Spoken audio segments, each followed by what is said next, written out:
as other people did, so I'm kind of going off the top of my head here. If you guys have any questions, just jump right in. Not sure what you want to know. Thomas wanted me to tell you the stories behind each of these photographs, just because not too many people hang around factories in the middle of the night and try to scare themselves. I've always thought that fear was a valid emotion, and we spent a lot of time trying to avoid it. And so I used to go out there because I like to be afraid.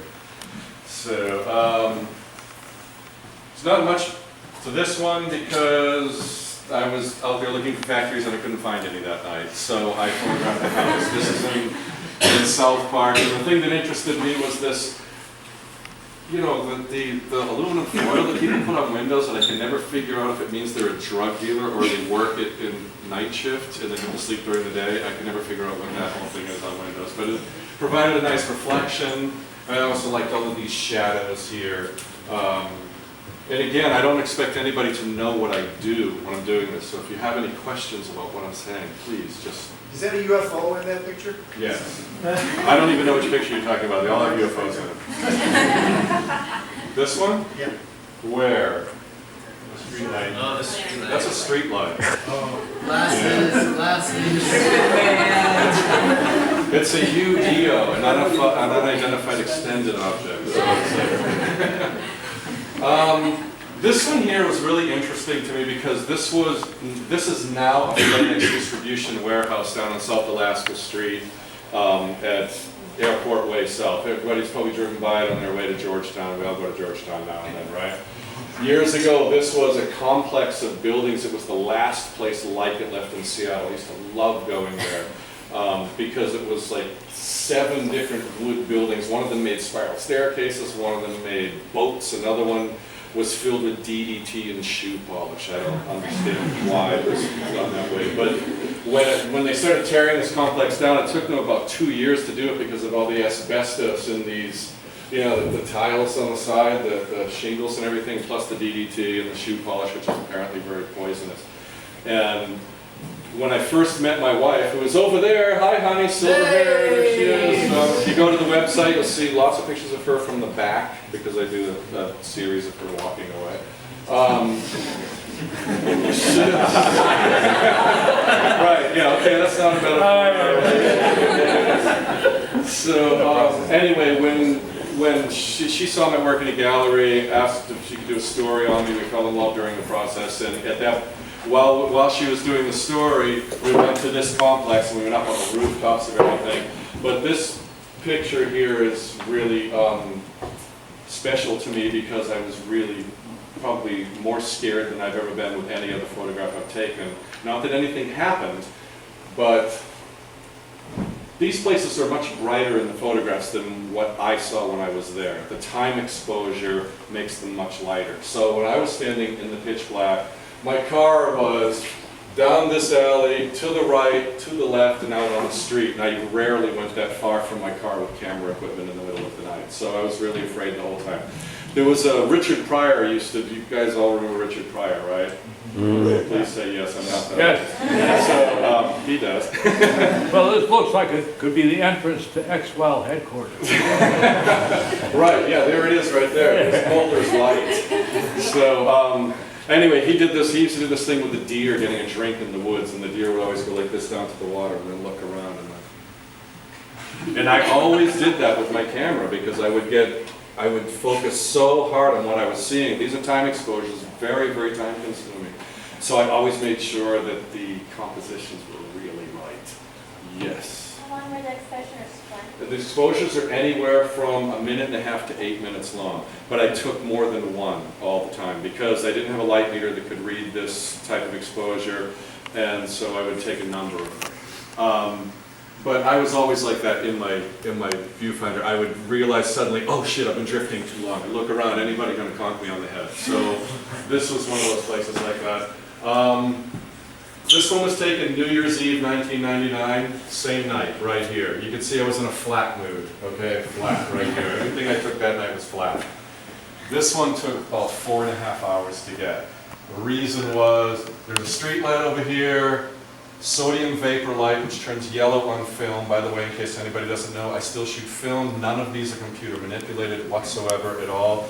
I really hated Photoshop at this time, way back in the late 90s, early 2000s. Now I love Photoshop, but back then I hated it. And I wanted to do something that everybody thought was computer manipulated, but wasn't, and was totally organic. This is what the slides look like, okay? So when you expose over long periods of time at night, using only the available lights, those lights collapse into their color spectrum. Film is balanced to see daylight, like our eyes. We see blue, okay? That's what we do. When we see at night, our brain adjusts for these lights outside, but film doesn't know how to. So it collapses, it's basically a controlled failure. So I'm standing here, there's a street light here, casting this beautiful light here, and there are two lights on the pole casting light into the junkyard and illuminating this piece of metal that I really wanted to be very, very black.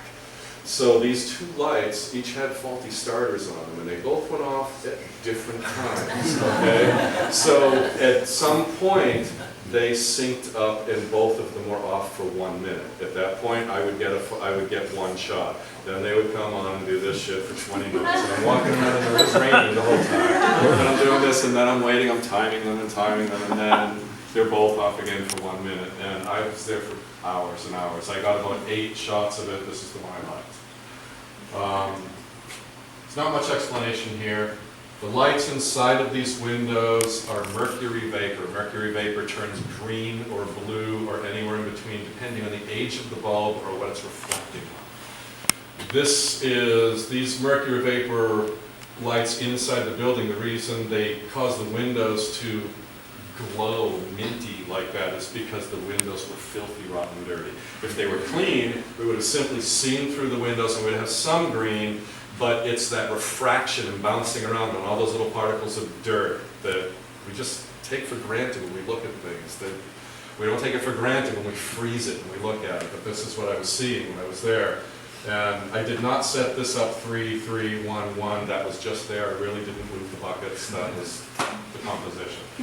The last one here, Pioneer Square, Friday night, Saturday night, I can't remember which one it was, but it was the suburban migration night, one of those, Friday, Saturday, all the suburban kids come into town, get drunk in Pioneer Square and make, just hell, running around, yelling and screaming. So they're all walking under here, it's about 1:30 in the morning, and I'm standing there with my camera pointed up right above their heads, and they're all going, "Hey dude, come on, take a picture of me." "Fuck you, man, take a picture of me." And so I'm like, it's gonna look peaceful when it's done, it really is. William Gibson calls it the Children's Crusade. So does Kurt Vonnegut.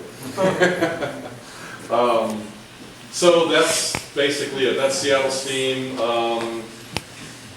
The clouds get like this. They're just puffy clouds that move. I watch them for long periods of time, and I wait for a space in the cloud, and I try to think about how it's moving across the sky, because over the time of the exposure, I know that they're going to blur. If the clouds are moving too quickly, they'll just move over the whole sky and it'll all become the same color. So it's like judging the speed, the size of the space, how it's moving, and I'm sitting there and I open the shutter and I stand there for a minute and a half and I'm watching the space and the clouds move and I'm thinking, okay, it's going to look like this, it's going to look like this, okay, done.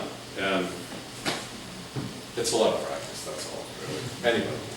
What's the the most dangerous thing that's ever happened? I knew you were there. Okay, so I had a show in Chicago one time, a few years back, and I went to the south side because everybody wants to go to the south side of Chicago, right? It's a really dangerous area, but I knew that there would be factories and stuff around there. Unlike this area, where in the west you have a lot of industrial areas that are sort of off by themselves, back east in those older cities, the industrial stuff is woven into neighborhoods a lot, really old neighborhoods, and a lot of them are very dangerous and poor, and the south side of Chicago is just like that.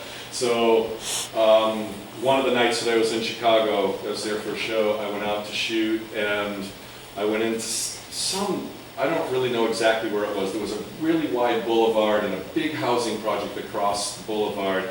Lots of people moving, and I was across the street and down this little side street, and I'm looking at the L track going over, and then this giant vacant lot with all these like divots out of it that were filled with water, and so they were reflecting, because it had been raining. They were reflecting the sky, and there was a factory in the background. I'm like, oh man, I really, really got to get that shot. I really got to get it. I'm sitting in my car for like 40 minutes because I knew it was crazy to be taking camera equipment out at 2 o'clock in the morning into a vacant lot on the south side of Chicago.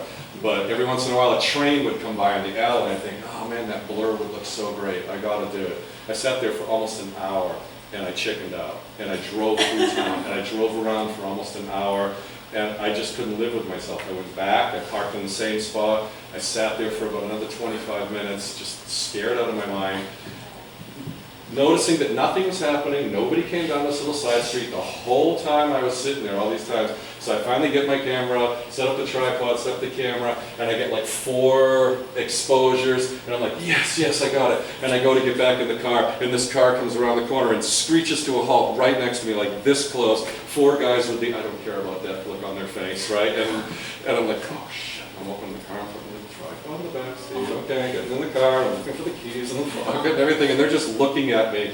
I'm like, oh my God. And I turn the car, start it up, the headlights come on, and they do this right in front of me. But I was so happy they screwed it up. They left me too much room, and I went ripping around, up over the sidewalk, hit a sign, and they're backing up. They're trying to ram me in the back, and I just get screeching around the corner down the street going, I got the shot, I got the shot.